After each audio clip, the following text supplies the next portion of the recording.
Amados, Jesus investiu 3 anos e meio da sua vida em 12 pessoas. O que Jesus obteve em troca? Não ele pessoalmente, mas o que o reino de Deus ganhou depois desse investimento de 3 anos e meio? Que possivelmente não foram 3 anos e meio, é mais provável que tenha sido apenas 2 anos e meio, porque o ministério de Jesus se resumiu em 3 anos e meio, mas o estar efetivamente com os discípulos foi um tempo menor. Então talvez ele teve com eles uns 2 anos e meio de investimento. Agora, qual foi o fruto perceptível na vida desses discípulos? É o que nós queremos ver nesse momento e que vamos compartilhar um pouquinho, baseado nos 2 capítulos de Atos, Atos dos Apóstolos. Eu quero te convidar a abrir em Atos capítulo 1, versículo 12 a 14 a princípio, e depois a gente continua lendo outros textos. Por que saber do fruto na vida dos discípulos de Jesus? Porque é o fruto que a gente deve esperar também na vida dos nossos discípulos. Nós que estamos caminhando para formar discípulos, o que a gente espera ver como fruto na vida dessas pessoas a quem nós estamos pastoreando? Atos capítulo 1, versículo 12, Atos 1, de 12 a 14, é aquela passagem que fala sobre aquele momento em que Jesus deu as últimas recomendações aos 12 e a todos aqueles discípulos, muitos discípulos que estavam ali. Então Jesus ascendeu aos céus, foi embora. E aí agora é com os discípulos. O que eles foram levados a fazer de imediato? Esse começa a ser o fruto que os discípulos manifestaram. Atos 1, de 12 em diante. Então voltaram para Jerusalém, do monte chamado Oliveira, que dista daquela cidade tanto como a jornada de um sábado, mais ou menos 1 quilômetro. Quando ali entraram, subiram para o cenáculo onde se reuniam Pedro, João, Tiago, André, Filipe, Tomé, Bartolomeu, Mateus, Tiago, filho de Alfeu, Simão Zelote e Judas, filho de Tiago. Todos estes perseveravam unânimes em oração com as mulheres, com Maria, mãe de Jesus, e com os irmãos dele. Qual foi a primeira coisa que os discípulos então fizeram quando Jesus ascendeu aos céus? Saíram do Monte das Oliveiras, percorreram 1 quilômetro e chegaram no lugar onde os 12 se reuniam, e eles fizeram o quê? Oraram. Primeira marca, primeiro fruto do nosso discípulo. E o nosso discípulo é inspirado a orar porque ele me viu orar. Foram os discípulos que perguntaram para Jesus, ou que pediram para Jesus: Senhor, ensina-nos a orar. Jesus foi uma inspiração para os seus discípulos na oração. E essa marca da oração ficou tão impregnada que assim que Jesus foi embora, a gente costuma fazer a primeira coisa que a gente mais viu o nosso líder fazendo. E foi isso que aconteceu com os discípulos. Assim que Jesus foi embora, eles quiseram começar a imitá-lo e começaram a fazer.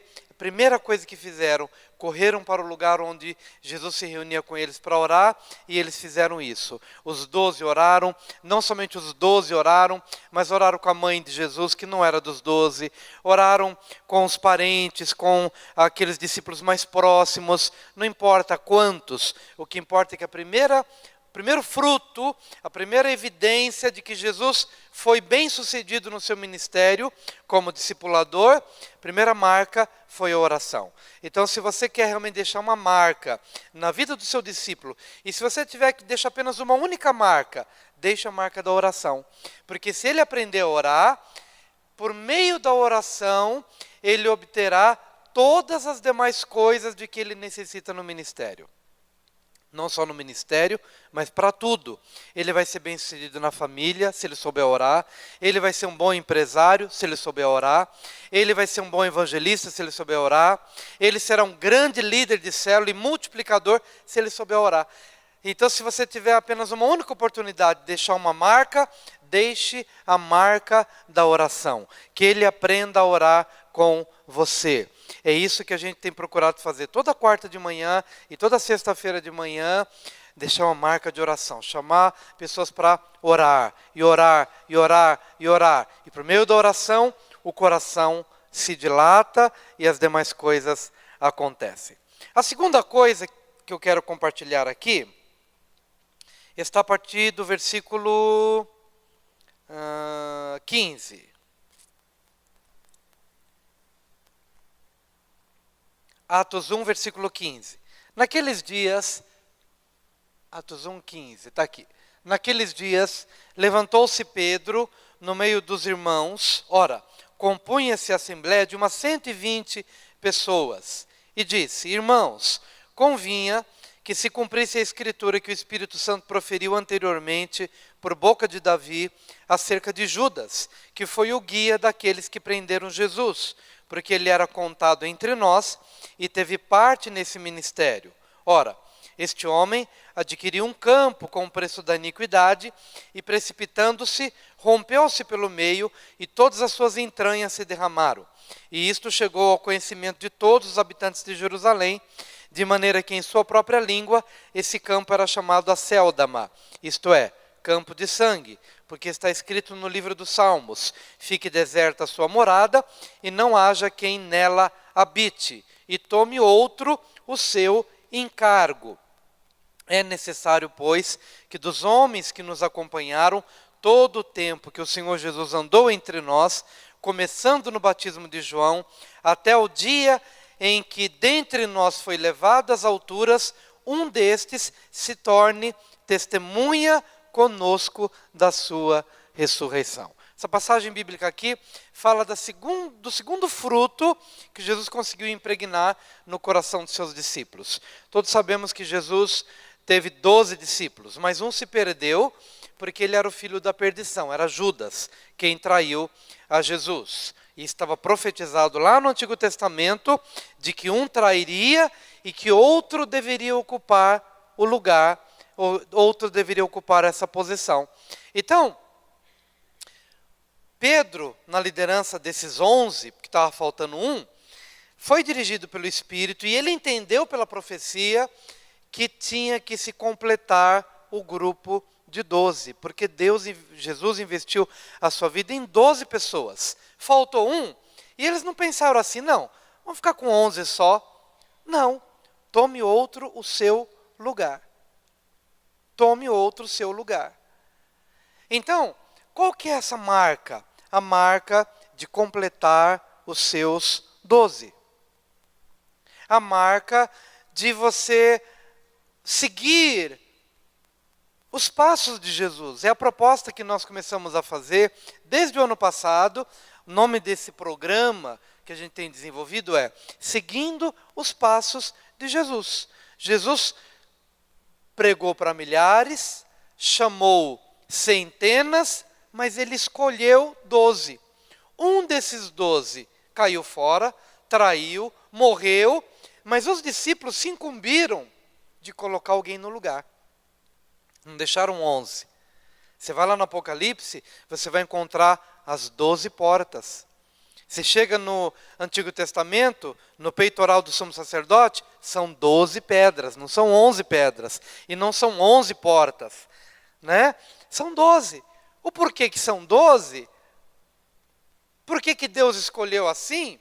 A gente não sabe, mas a gente sabe que o dia é dividido com 12 horas pela manhã e 12 horas, no total 24 horas. Não podia ser 13, não podia ser 11, mas Deus escolheu 12. Quantos são os meses do ano? São 12, não podia ser 13, não podia ser 11. Para nós, talvez fossem diferentes, mas por que Deus escolheu dessa forma? Essa é uma forma dele decidir. Deus não precisa me prestar contas de nada.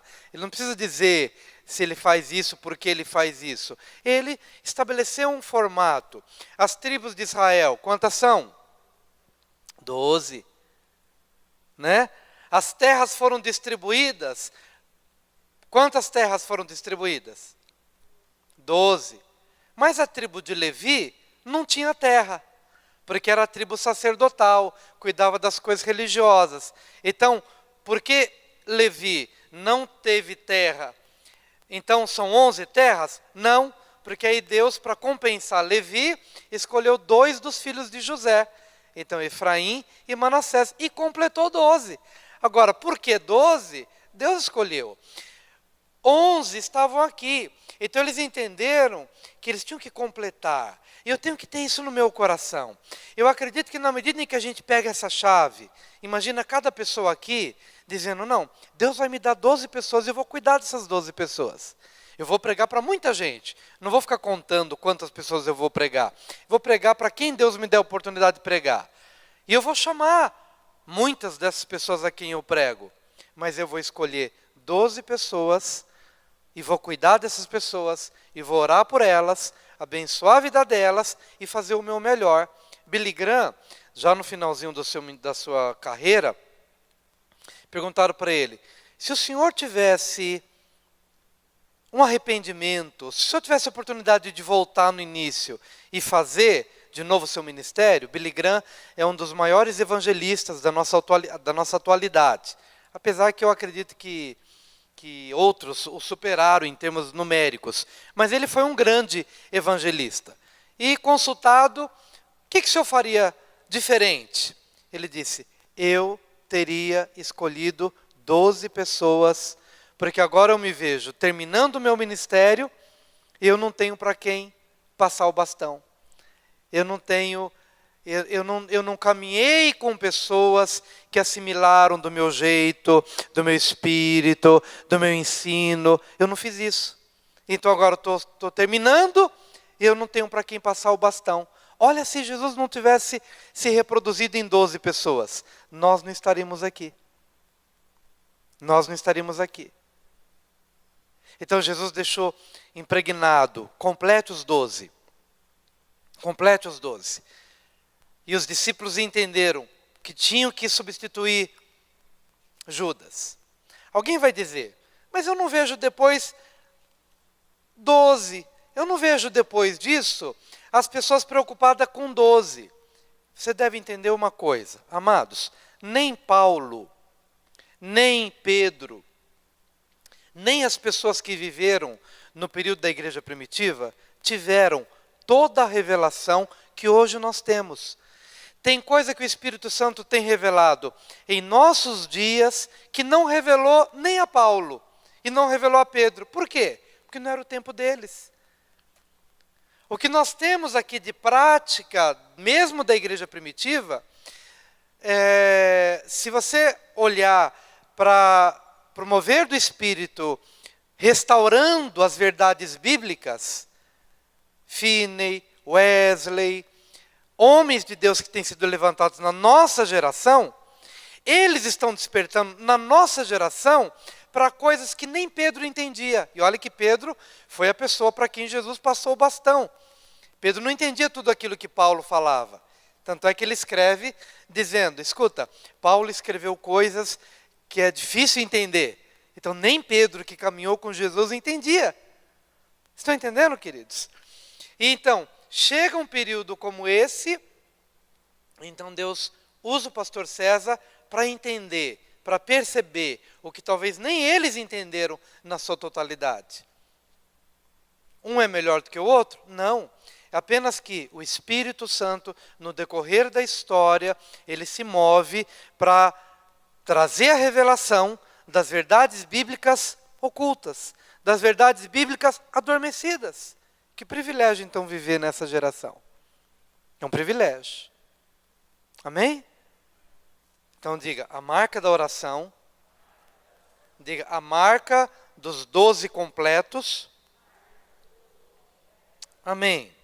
Mas veja, qual que era o perfil, então, para essa pessoa que estaria completando o grupo de 12? Olha só no versículo 21. Atos 1, versículo 21. É necessário, pois, que dos homens que nos acompanharam todo o tempo que o Senhor Jesus andou entre nós, começando no batismo de João, até o dia em que dentre nós foi levado às alturas, um destes se torne testemunha conosco da sua ressurreição. Eles queriam uma pessoa para substituir Judas, que tivesse caminhado com eles, desde que se deu o batismo de João, até o dia em que Jesus ascendeu os céus. Ou seja, Jesus tinha 12 pessoas, mas lembra-se que Jesus não ficou somente com 12. Lembra dos chamados? A gente prega para milhares, chama centenas e escolhe 12. Mas Jesus andava não só com os 12, mas ele andava com os chamados. Matias estava entre os chamados, que caminhava com eles. Então, quem é a pessoa a quem você vai escolher para ser dos seus 12? Alguém que caminha com você. Alguém que caminha. Alguém que por onde você vai, ele vai junto. Você vai para as campanhas de oração, ele vai junto. Você o estimula a andar junto. Você vai para um momento de lazer, ele está junto, na amizade. Uma pessoa fiel na oração, fiel no companheirismo, que caminha com você. Mas é interessante que essa pessoa que está, esse Matias que vai ser colocado no lugar, ele tinha que ser testemunha da ressurreição de Jesus. Ele tinha que, no caso literal, ter presenciado a ressurreição de Jesus. Mas será que eu posso ser testemunha da ressurreição de Jesus e você pode ser testemunha da ressurreição de Jesus? Como eu e você podemos ser testemunhas da ressurreição de Jesus? Como? Provando que Jesus está vivo na sua vida. Dá o seu testemunho. O seu discípulo tem que ser alguém que testifica que Jesus ressuscitou. Não só porque ele conhece na história que Jesus ressuscitou, mas porque ele, na vida dele, está tendo evidências claras de que Jesus está vivo. Como isso? Jesus é vivo dentro dele, ele se relaciona com Jesus, ele tem tido experiências com Jesus, ele tem tido livramentos com Jesus. Ele pode, se algum dia você perguntar para ele, você pode dar um testemunho do que Jesus fez na sua vida? Ele pode dizer, sim, eu posso testificar do que Jesus fez na minha vida. Então eu sou uma ressurreição de Jesus. Eu sou uma testemunha da ressurreição de Jesus. Então essa marca, a marca de ser alguém que acompanha e que é uma testemunha viva de um Jesus vivo. É isso que você deve requerer do seu discípulo. Aquele que vai ser um dos seus 12, precisa ter a marca da oração. Qual é a segunda marca? Dos 12 completos, né? Do acompanhar, do seguir você e de ser uma testemunha viva da ressurreição de Jesus. Amém, queridos? Vamos para o capítulo 2 de Atos. Ao cumprir-se o dia de Pentecostes, estavam todos reunidos no mesmo lugar. De repente, veio do céu, é Atos 2, versículo 1. Atos 2, 1. Deixa eu ler de novo. Ao cumprir-se o dia de Pentecostes, estavam todos reunidos no mesmo lugar. De repente veio do céu um som, como de um vento impetuoso, e encheu toda a casa onde estavam assentados. E apareceram distribuídas entre eles línguas como de fogo, e pousou uma sobre cada um deles. E todos ficaram cheios do Espírito Santo e passaram a falar em outras línguas, segundo o Espírito lhes concedia que falassem. A quarta marca, o quarto fruto, é que eles sejam batizados no Espírito Santo. Batizados no Espírito Santo.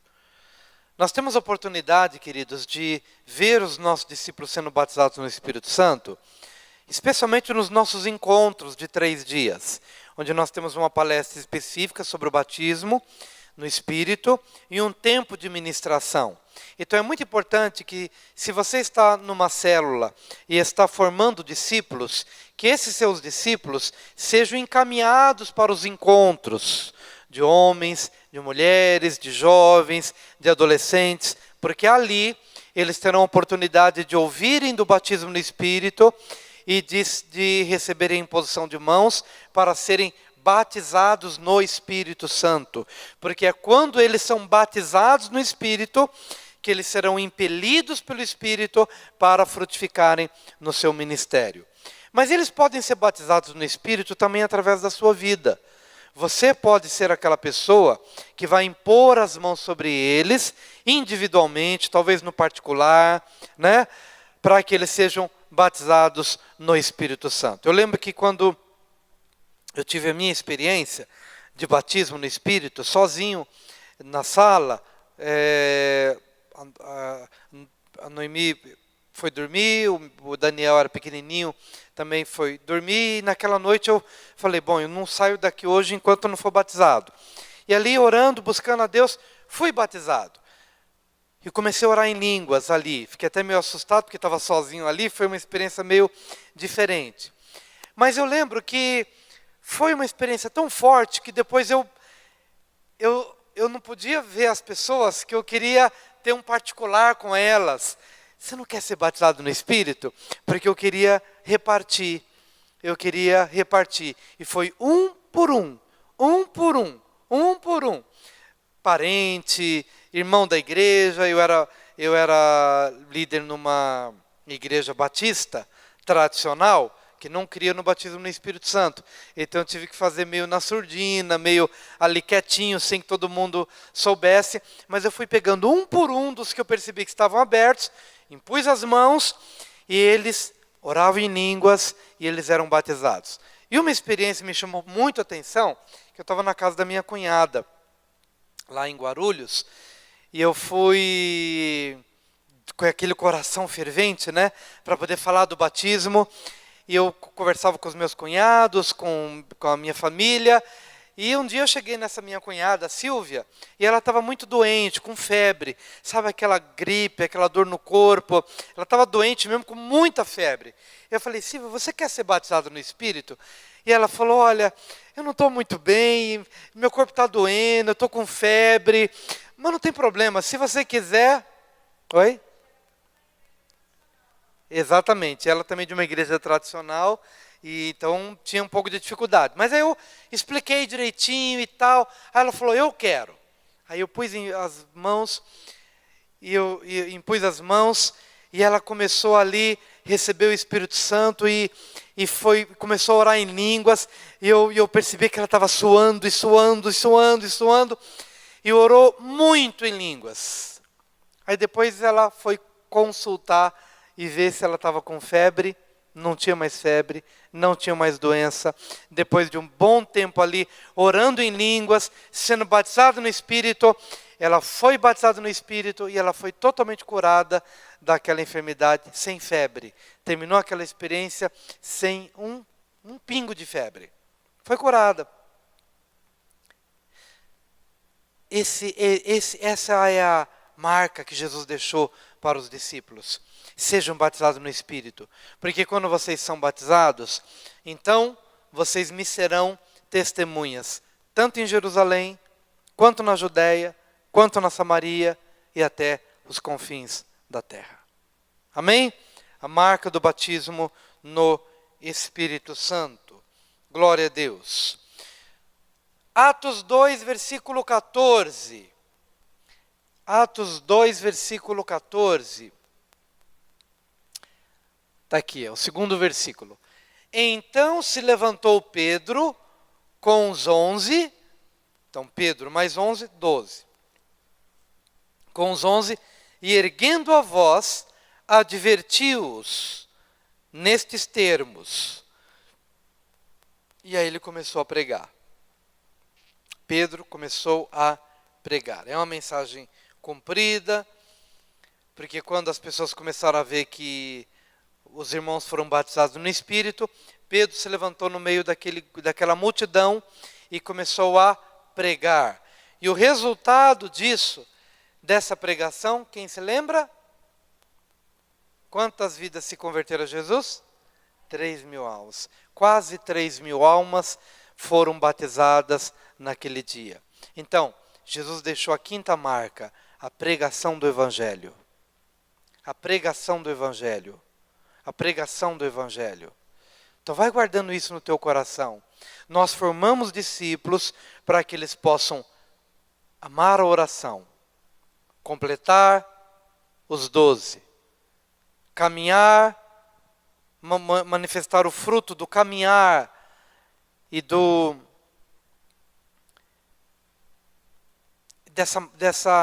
desse ser um modelo, uma testemunha da ressurreição. Amém, queridos? De que Jesus está vivo, de que Jesus ressuscitou e ele pode compartilhar essa experiência viva de um Jesus vivo que mora dentro dele. São essas marcas. A marca do batismo no Espírito Santo, que nós acabamos de compartilhar, e a marca da pregação. Pregar o Evangelho. Nós precisamos entender que formamos discípulos para que os nossos discípulos preguem o Evangelho. Como é que nós podemos pregar o Evangelho? Pregamos o Evangelho na fila do banco, na fila do supermercado, mas há um lugar central para a nossa evangelização, a célula. A célula é o lugar onde nós concorremos para pregar o Evangelho. Porque é na célula que a gente tem condições de pregar e de anunciar e de cuidar, como a igreja cuidava. Essa multidão aqui que ouve essa ministração, como é que essas 3.000 almas ouviram a pregação de Pedro? Porque elas estavam numa festa de Pentecostes. Então eles vieram de vários lugares. Mas não é sempre que você vai ter uma festa que vai reunir muita gente. É ou não é? Quando você tem uma oportunidade como eles tiveram, Pedro aproveitou a oportunidade.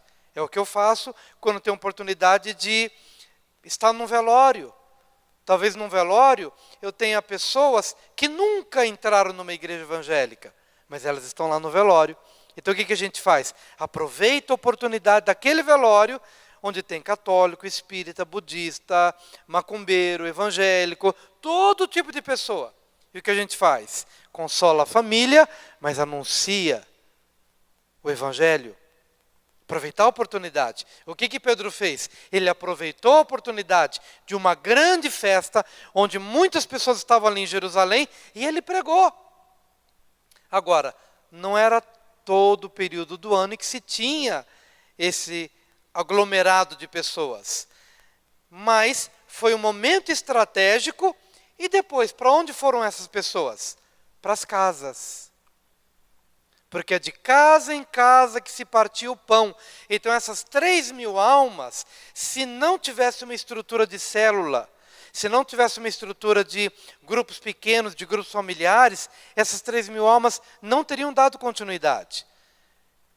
Mas elas tiveram a continuidade porque elas foram encaminhadas para as células. E a partir das células se pregou o Evangelho, porque agora já não tinha mais festa para pregar, para tudo isso de gente se converter. Mas a Bíblia diz que eles continuaram crescendo. De 3.000 foram para 5.000, de 5.000 já foi para tantos que já não se contava mais. Por quê? Porque eles estavam organizados nas casas. E o Espírito de Deus, dia a dia, acrescentava à igreja os que haviam de ser salvos. Mas onde estava essa igreja? Nas casas. Então a marca da pregação do Evangelho. Essa é a marca que você tem que ter. É a marca que eu preciso ter. Porque é a marca que nós vamos também outorgar, ou delegar, ou transferir às pessoas que conosco convivem. Amém? Aos nossos discípulos. Quantas marcas eu já falei? Quem que está anotando aí? 5. Vamos para uma sexta marca. Atos capítulo 2, versículo 37. Depois que Pedro pregou, olha só. Atos 2, 37. Ouvindo eles estas coisas, ou seja, as pessoas que estavam ouvindo a pregação de Pedro, compungiu-se-lhes o coração e perguntaram a Pedro e aos demais apóstolos: que faremos, irmãos? Respondeu-lhes Pedro: arrependei-vos, e cada um de vós seja batizado em nome de Jesus Cristo, para a remissão dos vossos pecados, e recebereis o dom do Espírito Santo. O que Jesus deixou como marca para os 12? Que os 12 tinham de ter uma resposta ao questionamento da multidão. Porque a multidão um dia vai nos perguntar: o que eu faço? E os discípulos e os apóstolos tiveram uma resposta. Então essa é a sexta marca, ter uma resposta. Ter uma resposta ao clamor da multidão. E eu pergunto, será que essa igreja do século 21 tem uma resposta? Será que a gente tem uma resposta aos homossexuais que batem a nossa porta querendo salvação? Será que a gente tem resposta? Será que a gente tem uma resposta para o mendigo? Será que a gente tem uma resposta para o jovem? Será que a gente tem uma resposta para o drogado? Será que a gente tem uma resposta para os religiosos? Isso é interessante para a gente refletir. Uma resposta. Porque não adianta tão somente a gente pregar, porque a nossa pregação, ela vai produzir um constrangimento, que foi o que aconteceu na multidão. A gente prega, e as pessoas, elas se incomodam com a nossa pregação. E elas vão chegar depois e dizer, tudo bem, eu ouvi e entendi, mas e agora? O que eu faço? A gente tem que dar uma resposta para os casamentos, a gente precisa dar uma resposta para os que se separaram, para os que se divorciaram, para as viúvas. Porque diante da nossa pregação, o coração vai se compungir e eles vão perguntar, que faremos, varões e irmãos? E nós, como discipuladores que estão formando discípulos, precisamos dar uma resposta. Precisamos dar uma resposta. Eu acredito que essa resposta não é tão simples, mas seja qual for o grupo para o qual estivermos pregando, nunca fugiremos da base que Pedro respondeu ao povo. Arrependei-vos e cada um de vós seja batizado em nome do Senhor Jesus Cristo para a remissão dos pecados, e então recebereis o dom do Espírito Santo. Mesmo que eu tenha que talvez desenvolver um tema mais profundo para o homossexual, mas a base tem que ser essa: arrependa-se e seja batizado. Talvez eu tenha que pegar uma família que está vindo destroçada de tantos casamentos. Um casamento não deu certo, o segundo casamento não deu certo, o terceiro no casamento não deu certo, já está num quarto casamento. Vamos dar uma resposta para essa pessoa. Mas a base sempre vai partir disso. Arrependa-se. Arrependa-se, porque o coração do Evangelho está no arrependimento. Arrependa-se e seja batizado. Aí tudo bem. Depois de falar sobre arrependimento e ser batizado, aí eu vou aprofundar. Vamos ver o que deu errado no seu casamento. Vamos ver o que precisa mudar para você não incorrer no mesmo risco. Mas tem que partir, queridos, da mesma base que estes homens receberam como orientação de Jesus. Arrependa-se e seja batizado. Às vezes a gente quer fazer o contrário, né? A gente quer traçar todo um caminho filosófico que não passa pelo arrependimento, talvez achar uma resposta para a pessoa que não passa pelo arrependimento, e essa pessoa nunca vai ser introduzida no reino de Deus se ela não passar pelo arrependimento. Essa é a mensagem central. Essa é a mensagem primeira. Aí depois a gente pode até aprofundar em outros níveis, mas tem que começar. E a resposta para uma geração perdida é: arrependa-se e cada um de vós seja batizado para a remissão dos vossos pecados. Essa é a sexta marca. Mas a última, eu vou resumir aqui do 42 ao 47. E perseveravam na doutrina dos apóstolos, e na comunhão, no partir do pão e nas orações. Em cada alma havia temor, e muitos prodígios e sinais eram feitos por intermédio dos apóstolos.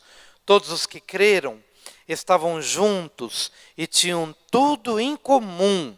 Vendiam suas propriedades e bens, distribuindo o produto entre todos, à medida que alguém tinha necessidade. Diariamente perseveravam unânimes no templo, partiam pão de casa em casa e tomavam as suas refeições com alegria e singeleza de coração, louvando a Deus e contando com a simpatia de todo o povo. Enquanto isso, acrescentava-lhes o Senhor, dia a dia, os que iam sendo salvos. Só de 42 a 47, daria aqui um estudo para 12 semanas, se a gente pegasse cada um destes pontinhos. Mas vamos englobar tudo isto no espírito de unidade e de comunhão. No espírito de comunhão. Estar junto, comendo, partindo o pão de casa em casa, com alegria, com singeleza de coração, sem intrigas, sem divisões, sem disputas. Todos estavam unidos na mesma doutrina dos apóstolos, falando a mesma linguagem, orando juntos. Um coração só, uma alma só. Sua necessidade é a minha necessidade é a sua. Vendiam as propriedades e repartiam entre os que tinham necessidade. Uma só alma, um só coração. De 42 a 47. Tudo isso que nós encontramos aqui é o cerne do que eles viram em Jesus. Por que a igreja primitiva viveu essa qualidade de comunhão? Porque era exatamente isso que eles viam em Jesus. Jesus promovia a unidade, estava com eles, comia com eles, andava com eles. Havia uma doutrina só, uma palavra só. Estavam todos caminhando na mesma direção. Jesus vai embora, mas ele deixa do Espírito dele. O Espírito que estava em Jesus era o Espírito que foi outorgado à igreja daqueles dias e que é o mesmo Espírito que é outorgado a nós. Então, se temos o mesmo Espírito, que andemos numa só fé, num só batismo, num só corpo, num só Senhor, um só Pai de todos, que é por todos, né? Então, que não andemos divididos, que não andemos separados, que não andemos na inimizade, nem no pecado, e que tenhamos um cuidado para que nossas necessidades sejam supridas, mutuamente, para que não haja entre nós diferenças, mas que possamos trabalhar pela unidade do Espírito no vínculo da paz. E que é isso que Paulo desenvolve nas suas cartas, quando ele tem a oportunidade de escrever aos Efésios, aos Filipenses, aos Colossenses, onde havia uma intriga. Ele escrevia sobre o perdão, sobre ser tolerante, sobre ser paciente. Para quê? Para que as igrejas gentílicas pudessem manifestar essa mesma qualidade de comunhão que a igreja primitiva manifestava em seus dias. Por quê? Porque foi com este espírito que Jesus desenvolveu o seu ministério junto aos seus 12, e os 12 conseguiram fazer transbordar essas virtudes para que a igreja fosse uma igreja abençoada e uma igreja forte, de maneira que cada dia uma igreja caminhando nesse espírito, Deus acrescentava. Todo mundo queria fazer parte de uma igreja assim, porque era gostoso. Todo mundo vai querer fazer parte de uma igreja onde as pessoas se respeitam, onde as pessoas oram, onde as necessidades são supridas, onde Cristo é visto de uma forma palpável. Todo mundo vai querer. Todo mundo vai querer fazer parte de uma igreja assim, porque é o próprio Espírito que vai impelindo as pessoas a viverem nesse Espírito. Falei sobre 7 coisas, né? Praticamente 7 frutos. Dá para repetir aí a 7ª, Silvia? A marca da oração. Marca de completar os seus 12. Ela vai falando e eu vou repetindo no microfone por causa da gravação. Aham.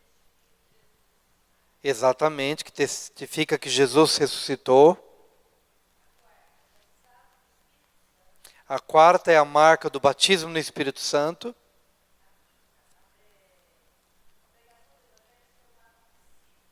Isso.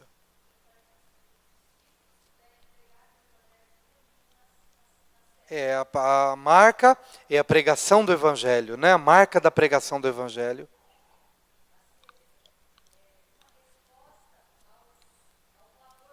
Isso.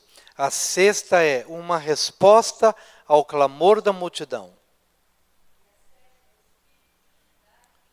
Exatamente. E a sétima é o espírito de unidade e de comunhão na igreja. Então, os discípulos, obrigado, irmã Silvia, os discípulos todos assimilando, com certeza eles assimilaram isso na vida de Jesus. E eles transbordaram desse espírito.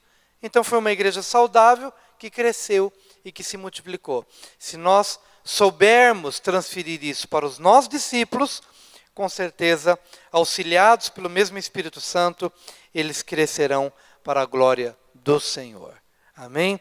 Estou muito feliz por nós termos chegado no dia 3 de julho. Falamos muito desse programa de crescimento espiritual que nós anunciamos desde o ano passado e falamos que o nosso programa terminaria no dia 3 de julho, né?